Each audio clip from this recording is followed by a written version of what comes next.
Hello guys, and welcome back to the channel where I am properly blown away by what y'all about to see, and I'm going to get a lot of people that's going, something ain't right here, especially whenever it comes to the Dolmar.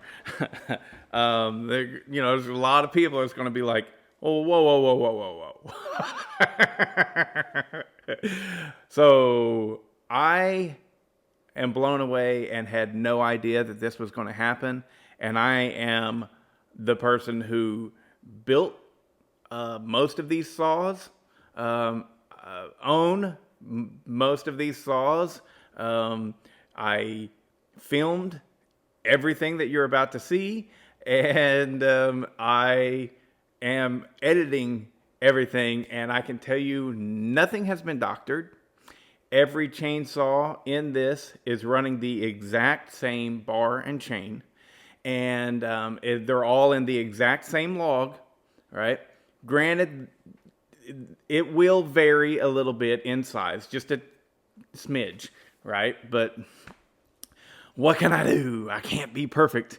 I can only come close. So if you were wondering, if you follow the channel, why I decided to go ahead and purchase a brand new cylinder and piston setup for my Shindaiwa 757 that I call Hellboy, right? Even though it runs great, it's fast, it's strong, it's great, right? It is great. It's not as good as the second one that I built. So without further ado, let's get in here and get started with the footage. First up, we've got to establish some boundaries here, and that is on the left of your screen is Hellboy, and with that one I hogged out the lower ports, right?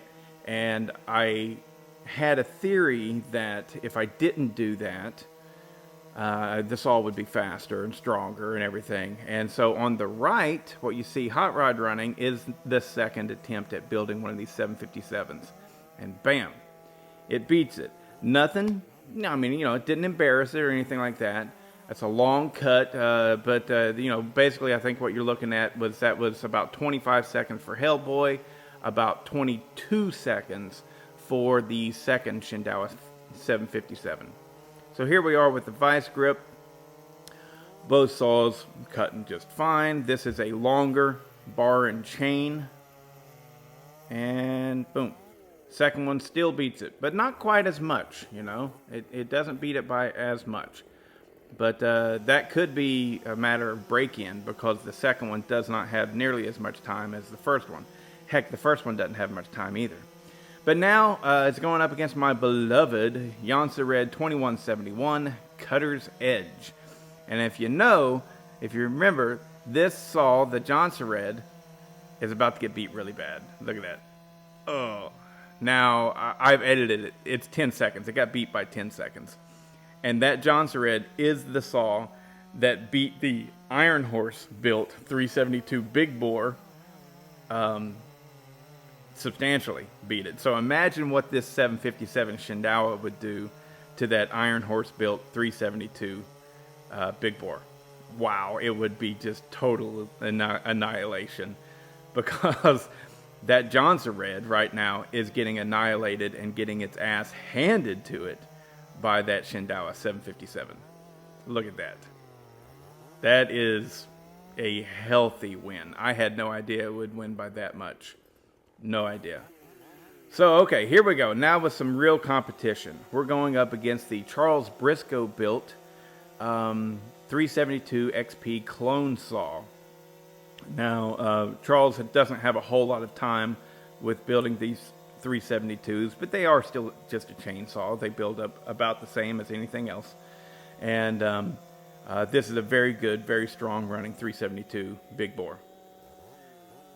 And embarrassment. That's not embarrassment, but that 757 is running amazing. It runs so good. If you guys want to see the video of how I ported that chainsaw, well, I'll put a link to its port job. but it's the one that I just did a simple port job. I did not hog out the lowers, and it is very, very strong. So this is very much a case of less is more. So here we are against the Dolmar 7900. And now after shooting this, I was like, okay, that Dolmar is clearly running fat as a pig or something, because I just can't wrap my head around the idea that it should be getting beat this badly. But yeah, it is. And that Dolmar runs good, but it's got to be running really fat. Those things are notoriously hard to tune because they have it really low. They're a lot like the Echo 590 in regard to their coil setup. They have a really low RPM coil, and so they can be hard to tune. But even still, holy crap. There we go. Now, here we go with the Echo CS800. The Dolmar was ported by me, and before you guys have anything to say about that, yes, it is faster than stock. I have video proving that it is. It's substantially faster. The Echo CS800 was ported by me also, just to be a good solid saw, and boom, we take care of business. That Shindaiwa is fast.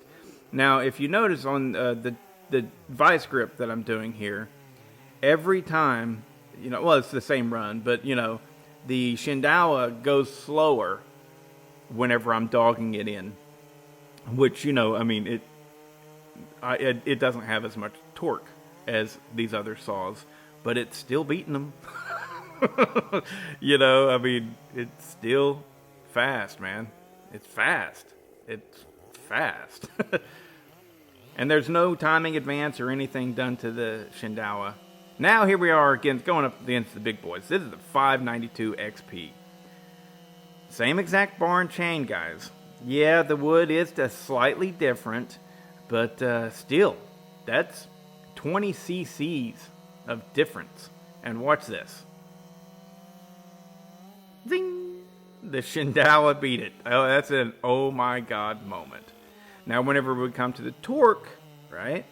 The torque section here, that 592, doesn't slow down. In fact, it might speed up. Maybe. I don't know. But the Shindaiwa definitely does slow down. So, what we're looking at here will be the Shindaiwa's first defeat. But barely. Barely. You guys are seeing this. And here's against the 585. Now the 585 nudged out and was faster than the 592 XP. But let's see what we do here. We know the Shindaiwa beat the 592 on the smooth glide. Let's see if it can beat the 585. And yep, it did. That is really something else.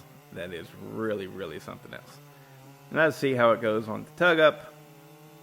I think, I don't remember, but I'm pretty certain that the 585 takes it on the tug up here.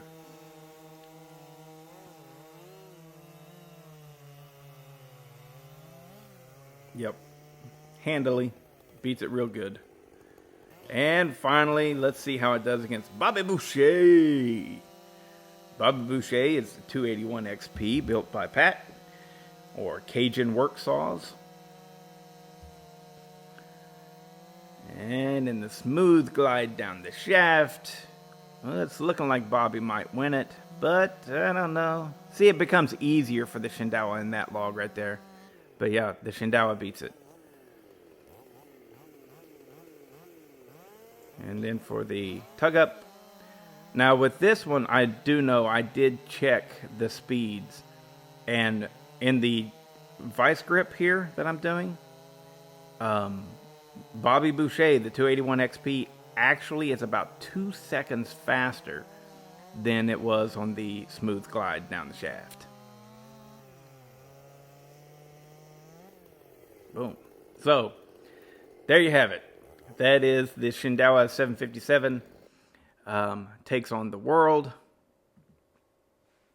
Now, let's see. Let me get back here to this. There we go.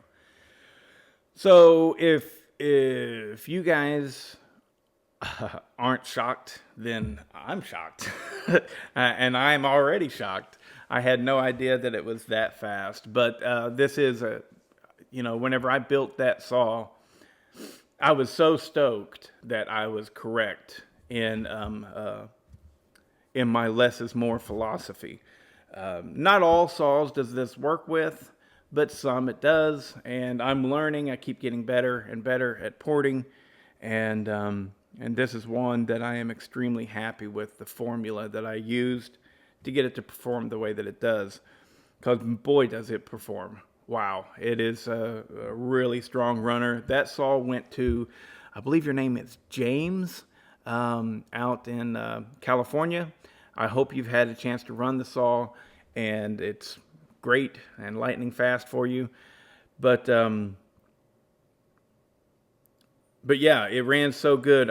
Whenever I first used it, pretty much first used it, I immediately was going, damn, I need to buy a new cylinder and port mine again. Because my Shindaiwa 757 runs great. It runs great. That cylinder is already sold, and it's going to a gentleman, Chris? Yeah, I think Chris is your name. So it's already sold, and it's going to you, Chris. I haven't pulled it off yet because I'm not ready to do the next port job. But yeah, I'll be pulling that off here within the next couple weeks, and doing a port job on the new cylinder, and taking the old cylinder and sending it to Chris. There's nothing wrong with that. It's perfectly fine. It runs great. It would probably run right with that Charles Briscoe ported 372. So very, very close. It's a very good, strong running saw. Nothing wrong with that. However, me being me and me liking that saw so much, nah.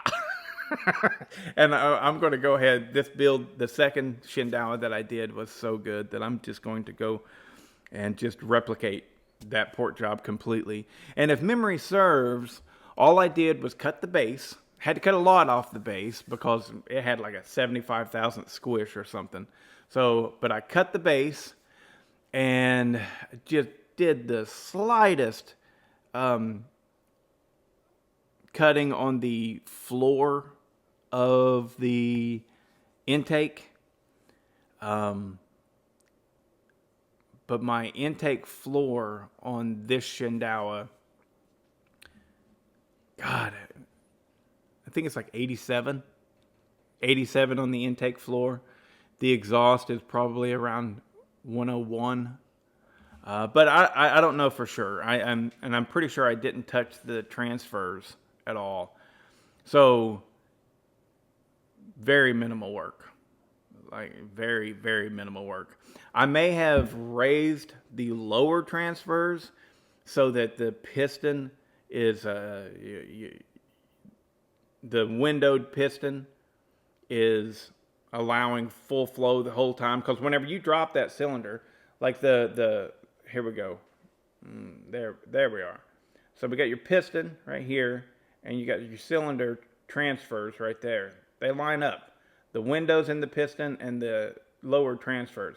Well, whenever you drop that cylinder, right, then you have a small amount of time where you're not getting full flow. So what you got to do is you've got to open up the lower transfers. You got to raise them so that the whole time, every time that piston comes up and down, you're getting full flow.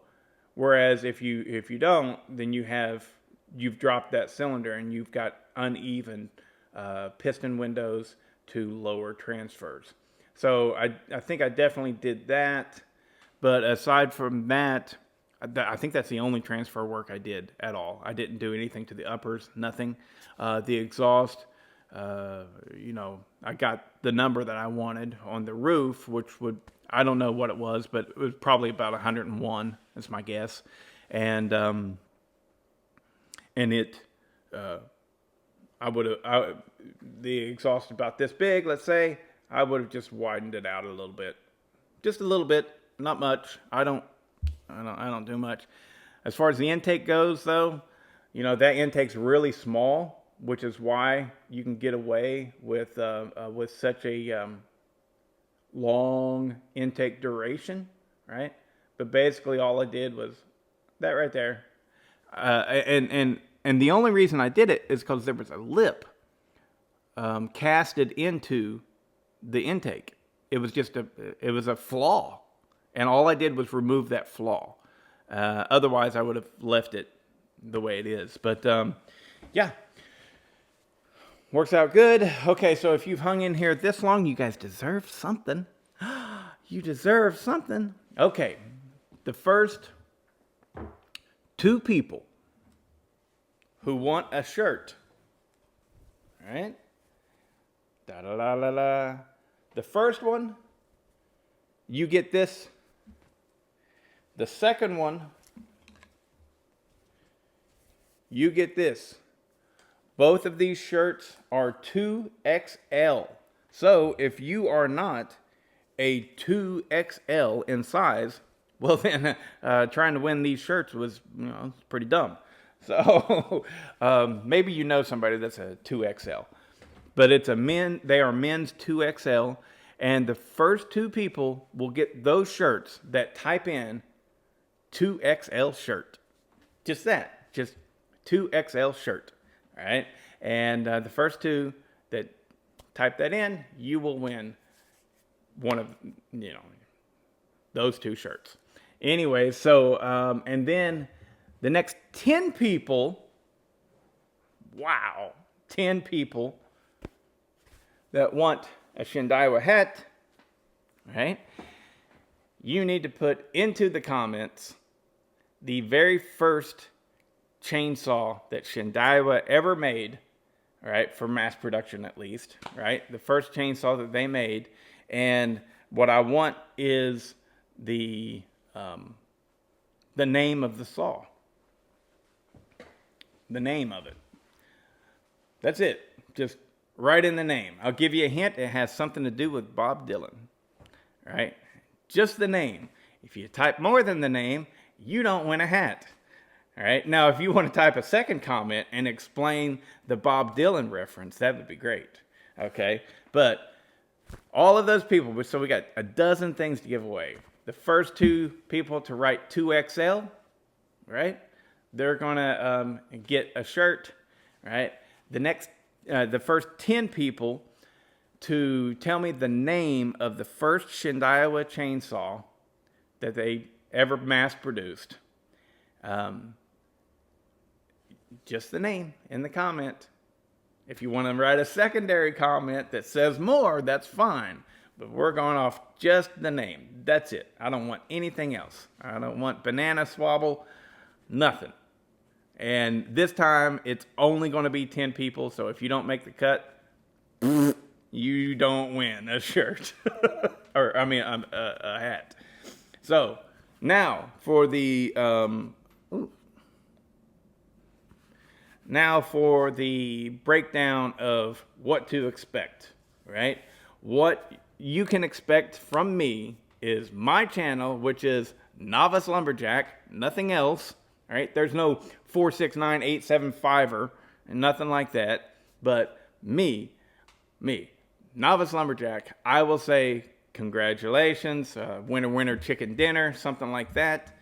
Send me your name and address to bodiechainsaws@gmail.com. If you get anything else, if you get, hey, you won, contact me on Instagram or WhatsApp or any of that bullshit, that's a scammer. Don't, I'm not going to ask you for money for the shipping costs, nothing like that. These are giveaways. And so if somebody else puts in the comment, contact me at WhatsApp or some bullshit like that, it's a scammer. And if the scammers show up, I see them and I block them. You don't need to tell me, hey, Bodie, you got a scammer. I know. But anyways, there you go. I hope you enjoyed the videos. And I look forward to making Hellboy even faster than he already is, which clearly I have the ability to do that. That 757 that I built for James is awesome. I mean, they're a little bit heavier than a 372, but not by much. But one thing, they feel more solid than a 372 because they've got the old hockey puck style rubber anti-vibration mounts, and they're so well built that they're smooth. You know, they're smooth, and not a knock towards Husky, but like the Husky 272 XP, the 266, all those, they are not smooth at all. They vibrate, not bad, you know, they're fine, but like they vibrate. This Shindaiwa is a lot smoother than a Husky 266 or 272 XP. They're a lot smoother, but they're probably not as smooth as a 372, and they're definitely not as smooth as the newer stuff, like the MS 400 that I have. Man, that's a really smooth saw. It's very nice. The 565 that I have, the 562 XP, any of those, the modern saws, it's not as smooth as those. But the combination of a well-engineered saw, because the old Shindaiwas were so nicely put together. They were extremely well-engineered saws, okay? So the really good engineering of just design and feel of that saw, and the pretty decent anti-vibration mounts, that combined gives you a really solid feeling saw, while at the same time it's still smooth and nice to operate. So there you go. Yeah, I guess that's it. So good luck to you guys in the comments that are looking to win some stuff, and check you later.